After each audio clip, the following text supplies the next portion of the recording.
She was alone in the dim light of her bedroom, staring at the flickering candle that barely lit up the dark corners of her thoughts. It was 2 a.m., and the silence pressed against her like a thick fog. The world outside was a muted canvas, painted with the occasional glimmer of headlights cutting through the night. As raindrops tapped softly against the window, she remembered that just a week ago, she had decided to leave her job. It wasn't a rash decision. It was the culmination of many lonely hours spent in an office that felt more like a cage than a place of productivity. Her heart weighed heavy with uncertainty. What now? What next? And if only someone could tell her that it was okay to rest.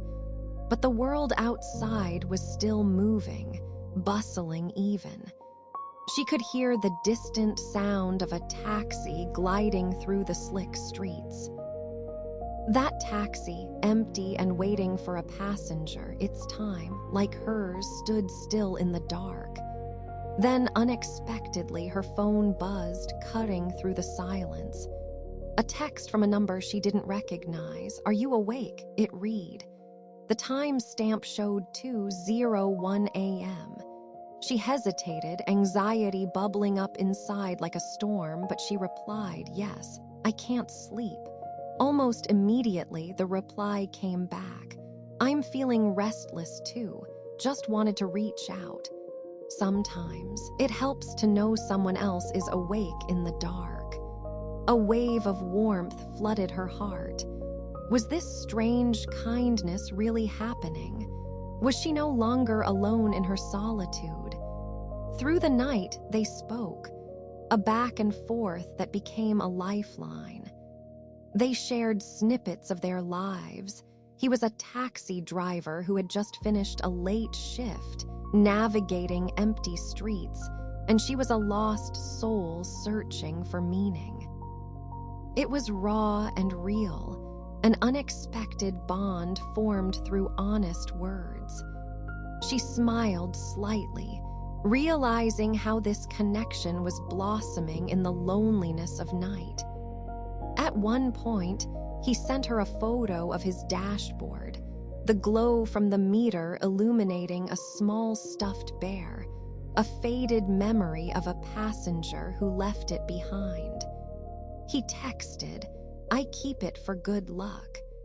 It reminds me of how small things can carry so much weight." The absurdity of talking about a bear lifted her spirits, and she couldn't help but laugh. It felt good to share that moment, this slice of life, even through a screen. Suddenly, she felt the heaviness in her chest lighten. In those small moments, they found a strange comfort, a shared solitude transformed into understanding. With each message, she felt her burdens ease, as if he were holding them gently in his words. But just before dawn broke, the conversation shifted.